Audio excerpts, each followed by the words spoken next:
Hi, wonderful people. I'm Leah. As a sociologist, University of Melbourne professor, founder of the Gender Equity Initiative, director of the Future of Work Lab, woman, wife, and mother, I've made it my life's mission to take down every ridiculous gender myth out there. Together, we'll deep dive into the research to get to the bottom of all these misperceptions that are holding all of us back. Don't worry, I've studied these types of questions for decades, and after publishing countless articles exactly on these topics, I know when they are nonsense or real truths. And I'm going to help you learn that too. So here we go. Let's do it. This is Misperceived. Hi, everyone. Welcome to Misperceived. We're doing a live episode today for International Women's Day. So happy International Women's Day, happy International Women's Week. On this episode of Misperceived, we're asking the question, is International Women's Day nonsense? Is it worth it? Is it kind of bullshit? Or is it worth celebrating? Let's talk a little bit about what happens for International Women's Day. Let's talk a little bit about the good news stats. And the good news stats are basically, we know that women are doing well. We know that women are accessing more education than ever before. We know that, in Australia specifically, women are holding more degrees. 37% of women hold a higher education degree compared to 30%. We know they're getting more education. They're going into more higher qualifications. They're representing more university students.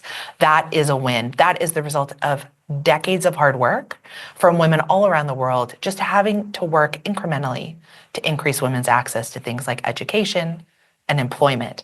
We know that women are much more likely to enter employment at higher rates now than in the past. 48% of total employment is held by women compared to 36% in 1979. That's huge. We know Australia has had a woman prime minister. I am from the US. We have not yet had a woman as a president, not from lack of effort and not from lack of creating giant glass ceilings to break. But it hasn't happened yet. Here in Australia, we know since 2022 that more women are in parliament, that 44% of federal parliamentarians are women. That's up from 26% in 2020. And we know that 57% of total filled seats in the Senate are women, up from 28%. This is all progress. It's not parity, it's not equality, it's not equal yet, but there is this movement over the past 150 years of giving women more access to power, education, employment, and resources. So why then do we not feel great on International Women's Day? Why, as we think about this, wait a minute, this is a moment to celebrate. Why does, for many of us, it feel a bit thin?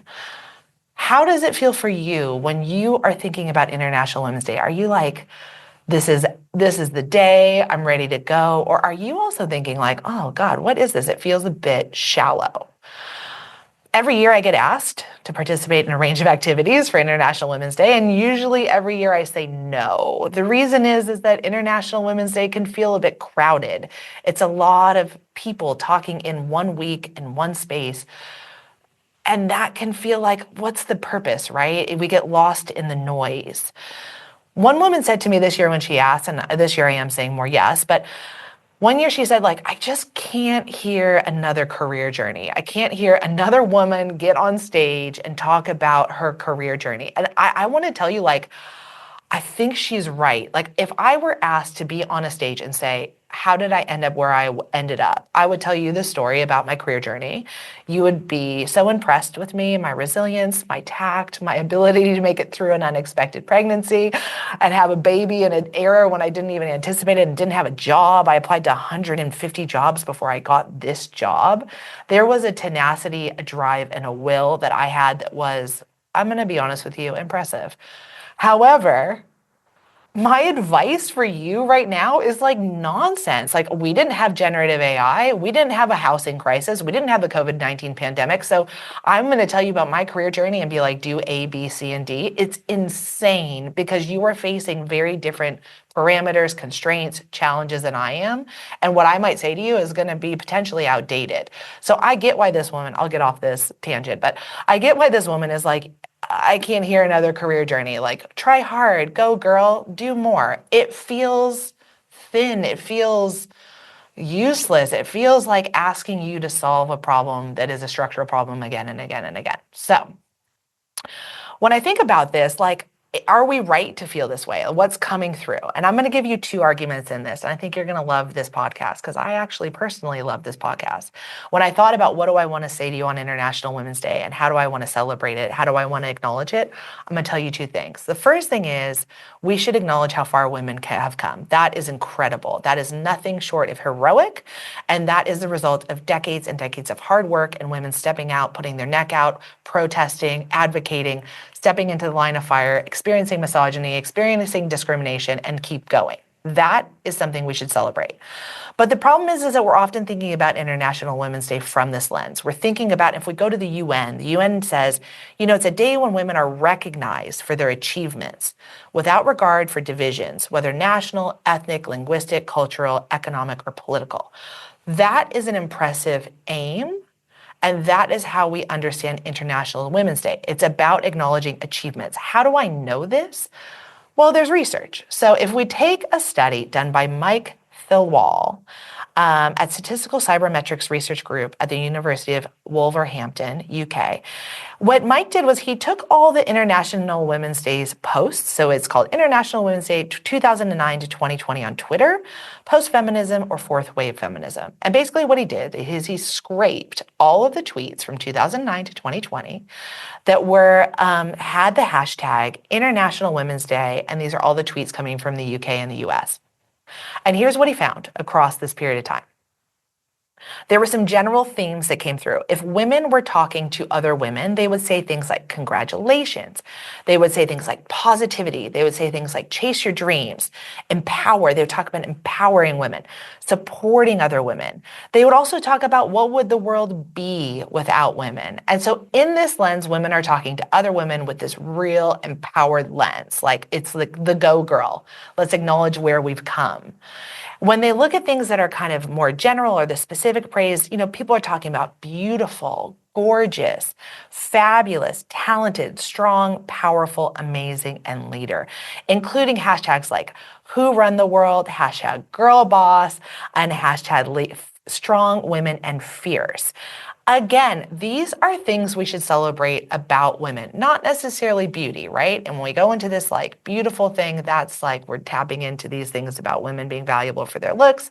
But again, I'm saying to you, yes, we should be thinking about ways in which we can empower women. Yes, we should be thinking about ways we can acknowledge their activities.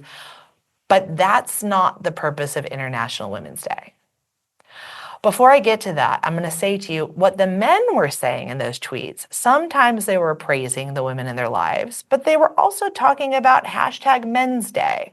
What's the counter argument? Where's the Men's Day to celebrate men's contributions? So they also made jokes about the fact that women should be cooking, women should be in the kitchen.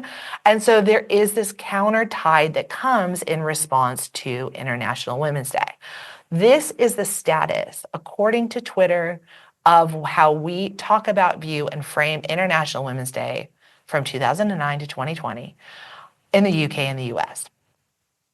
The challenge is that what we've lost, and I think when many of us say, hey, this feels really thin, feels like just like one more way to kind of slap a ribbon on something or, gloss over. And I will tell you, when I get asked to participate in these International Women's Day activities, you can tell that people are sometimes trying to fill the week. It's like, oh my God, this day's here now. How do we respond to this? There's this kind of, and it's usually women who are tasked with too much work, who then have to organize an event that's meaningful, impactful, all of the things in a week that's very crowded. And what I think we've missed, right, is like, and I think that's why for many of us, International Women's Day can often feel, I don't know the right word, like nonsense, right? Like whitewashed, like corporatized, like we're just saying go girl, and then we're forgetting about everything else. So may I ask you to take a little bit of a gander back in time, and let's talk about the origins of International Women's Day. How did International Women's Day start? Do you know? Do you have any context on this history? If you're like me, the top gender scholar in the country, the top sociologist in the country, top gender scholar 2023 and 2022. I had no idea. I had no clue. Like, I just was like, I don't know, it's International Women's Day. We celebrate women. I didn't know. And it wasn't until you wonderful human beings asked me to record this podcast, you didn't even know you asked me to record, that I was able to actually go back and go to the academic research and figure out what is the origin of International Women's Day. I'm going to talk to you about an article written by Tema Kaplan. It's on the socialist origins of International Women's Day. It was in Feminist Studies, and it comes from 1985.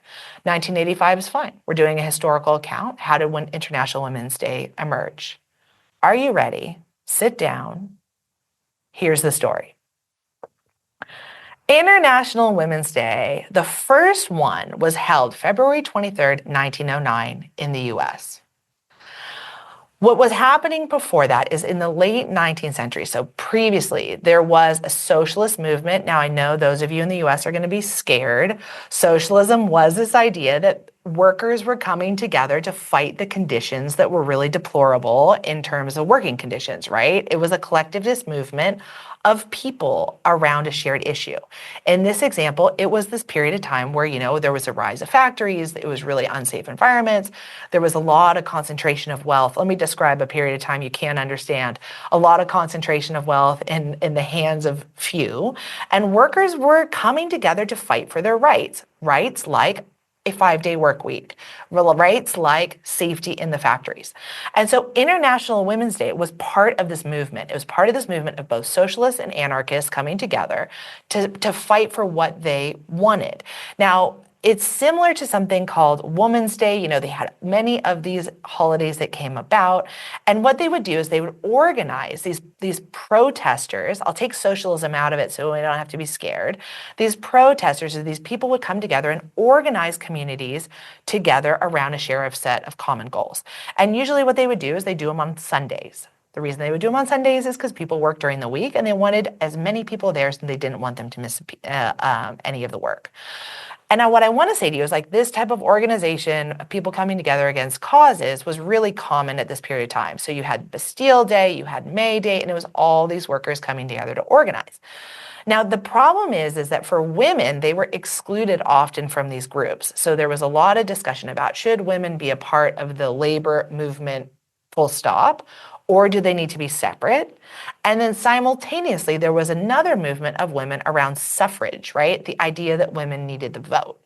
And so imagine these are kind of like competing factions, and people are discussing, like, do we let the women in? Is this about labor rights? Is this about workers' rights? Or is this about getting the vote? And there's some discussion and, tension between the groups when they come together and when they don't. It's at this period of time that Clara Zetkin hits the scene. Now, I feel like she is my spirit guide, my little guardian angel, and the person who's helping me talk you through this for this episode. She was at that moment a socialist who was fighting for workers' rights. She was a member of the Socialist Party and later the Communist Party, and she was like, let's keep the feminists out of this. We want to be fighting for rights, not feminist ideas, not suffrage. And International Women's Day is about making sure women have the same rights as men. It's about making sure that they have access, that children are safe in the factories, that women are also getting paid equal wages, that they're not facing discrimination. And so what happens is, as she says, like, no, suffrage is different. Let's make International Women's Day about women's international rights. And they were only going to have it for 1 year. But then what happens is they decide, hey, listen, we actually maybe can come together as a group or not. They try to figure out ways in which they can align. And there's a period of time where actually the mission starts to change because International Women's Day becomes aligned with the suffragists, and they start to come together as a group, an organized group, to push for the vote for women. During this period of time, there was a really eager branch number 3, New York City Social Democratic Women's Society, and they had this huge women's suffrage meeting March 8, 1908. And basically it was so big that they thought they were going to march down to one room. The room wasn't big enough. They have to go to another room because so many people came to join. And they decided the last Sunday in February was going to be National Women's Day. Then they decide, hey, actually, we should have International Women's Day as another day, and Europeans jump in, the Russians jump in.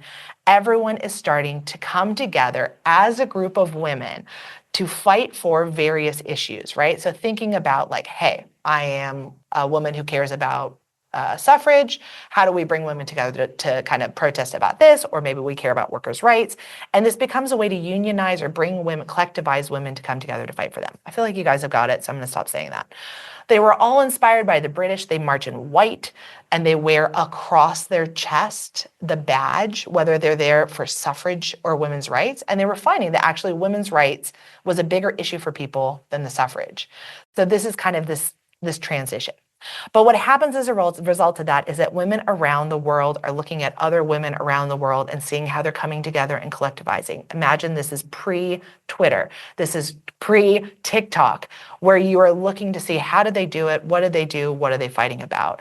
And what was happening is they started to gather on International Women's Day to raise awareness about a range of things that were important to them. Sometimes it was about food prices. Sometimes it was about a war that they didn't support. Sometimes it was about the vote. But it was women with this targeted day coming together to collectivize. One of the most dramatic International Women's Day was 1917 in Russia, where women, along with the men, came together to protest the cost of living. The rent was too high, the fuel was too high, and the food was too expensive. They shut down the factories, they shut down the streets to protest the cost of bread. Basically what happened is the Tsar comes in and says, shut down the protest. People who are demonstrating should be shot. And the result of that is it amplifies the protest and they overthrow the Tsar. So this is kind of this movement from International Women's Day to really change the government. It was so successful that it became commemorated. It became solidified as a national holiday for countries around the world. And this is why International Women's Day was so important. It was both loved and loathed. It was the target date for women to come together, protest something that was important to them, and raise visibility. What I want to say to you is it's like, I think we've lost this. We've lost an understanding of the historical roots of International Women's Day. We've lost that piece, that it is not necessarily, or its intention was not necessarily to create a celebration of women. I think why that's challenging for many of us is that we have a whole online platform, social media, Twitter, LinkedIn, TikTok, Instagram, Facebook, where every day I am personally telling you how great I am. I'm telling you how empowered I am. I'm telling you how successful I am. I'm telling you how beautiful I am. Just kidding, I'm not doing that, but I am telling you how great I am. And so if we need a place to celebrate women, a lot of that we're doing every day, right? We're showcasing ourselves. But what International Women's Day is supposed to do is actually bring us together around a shared issue. Sometimes it relates to women's issues or not, and set this as a target date for action. What I think has happened is we've lost the soul. It isn't a day about baking cupcakes. It isn't a day about hearing about career narratives. We've lost the soul of International Women's Day, and this is why it feels so hollow to so many of us. But may I ask you, can we get its soul back? If we know the origin of International Women's Day, can we bring back the soul? I think we absolutely can, but we have to understand what it's really about. It's about setting a target date or a deadline to bring together women we love and those around the world around shared issues. These issues could be around women's health. These issues could be around reproductive justice, making our schools better, bringing down cost of groceries, making sure every woman feels safe from domestic violence. Or if you're like me, a current passion around how do we reduce women's mental load. But we are using it as a deadline to work towards based on our own passion. And maybe if we do this work, if we raise the voices of women, if we work together to increase our status, and if we come together in ways that make us feel stronger, then every day can be International Women's Day. And this is one of the legacies I think we want to leave. We often think about International Women's Day as celebrating women's empowerment, but we have it all wrong. I'm telling you, this is a misconception. This is a misperception that we have this wrong. We've almost washed it out so it feels like every other day. Because when we think about it as, how do we celebrate Go Girl Beauty? We can do that already. International Women's Day is about celebrating women's collective action. It's not about words, it's about action. And it's about empowered women coming together to change the world. What do you think? Are you surprised? Do you have insights? Like, did you know it? Did you not know it? That International Women's Day is actually like this radical day of action, that it's actually this day in which we're going to set a target and a deadline to change the world? Is that how you thought about this day? And if not, is there a new way in which we can use this as motivation, taking the roots of this day, taking its true and intended purpose, and using it to actually make the change that we want to make? Sometimes it aligns with things that are strictly about women, but listen, women care about many things. Some messages coming in the chat, didn't know that at all. Always thinking of it as celebrating women, right? Let me be clear. Yes, let's celebrate women towards action. Thank you. I love this reframing. I've always struggled with the tokenism of so many International Women's Day events. Me too, and thank you for giving the word I've been searching for through this whole podcast is tokenism. It feels tokenistic. It feels like I'm supposed to get up there and tell you how great, woman's power, you can be me. Like, you don't want to be me. My life's a mess behind the scenes. I'm exhausted. I'm tired. I'm like, right? Like, yeah, what can I tell you? I don't know. I'm struggling through it all with you too. Collective action is much more inspiring, but how do we do that or join in with other people organizing collective action? This is such an important question, right? It can feel a bit daunting, and especially when you have so much else going on, you're now asking me to do more. I often think about this on a scale. How do you operate in your day-to-day life? What are your values, your goals, and the way in which you want to move through the world? How do you make sure in the day-to-day, in the micro interactions you're having with people, you're living aligned with that? Honesty, transparency, equity, inclusion. How do you do that in your day-to-day interactions? If you have a little more energy, how do you bring people together around things that you might care about, join groups that you care about, join groups that already exist, or create your own, start the conversation? And then an even next step, right, is like, how do you join together groups that have shared interests to give collective action? I think now people feel a little bit like what's happening in the world and how do we change it? And I think now is the moment for innovation and inspiration. Like maybe some of the old ways we're doing this don't work anymore. And maybe actually it is people coming in with new ideas about how to come together. Social media is incredibly powerful, right? And so how do we use that as a tool for good and not destruction? I think is a very open and live question. But how do you, I guess my answer would be like, how do you think about it in the day-to-day interactions you're having? How do you think about it in the bigger ways in which we can create collective action? And maybe there's new modes and models, and maybe the idea that the people who are already in the space have all the answers isn't the right answer. And so there's space for all of us to come in on what that could look like. If you have ideas, send us, and maybe we'd love to hear. Legit. I mean, we're thinking about ways in which you give people information, right? How do you translate information? That's one way we're trying to do it, but that's not the only way. Tell us your greatest ideas and let's do them together. I just want to acknowledge that this episode of Misperceived, because listen, we are hustling to try to bring you more episodes of Misperceived. If you haven't listened, you'll fall in love with it. We have so many. Do you share about menopause at work? If you do more housework, do you get more sex? Do men get more sex? Can you actually multitask? The answer is no. Why are women not having babies? How do we think about the future of work? Are women actually boxed out? Is parenting actually an effective way to develop skills that you bring to work? That one's coming for you soon. The answer is yes. If you haven't listened, we'd love to, but because of all your generosity, time, energy spent with us, we've gotten money from the Melbourne Public Humanities Initiative at the University of Melbourne. So that is all thanks to you listening, liking, sharing, giving us 5 stars. Thank you. We can do more of this, all thanks to you. Is International Women's Day total bullshit? Is it nonsense? No, it's not. We just have gotten a little pulled away from its soul. And I think if we actually can get back to that, wow, what a world we could live in. As per always, thank you for listening to Misperceived, where you don't need a PhD, you just keep to come hang out with me. And thank you for coming. International Women's Day, I think if we can reframe it around action, celebration with action, I can't wait to see what we can do with it. Have a great week, and we'll talk to you soon. Mwah, mwah, mwah, mwah. This podcast was produced with the support of the incredible Sophie Squires, the wonderful Kate Danger, the fantastic Rich Berner, and the one and only, the best ever made, Serena Reagan.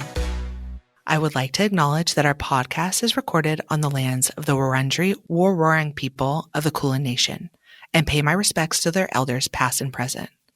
I extend that respect to Aboriginal and Torres Strait Islander people listening today.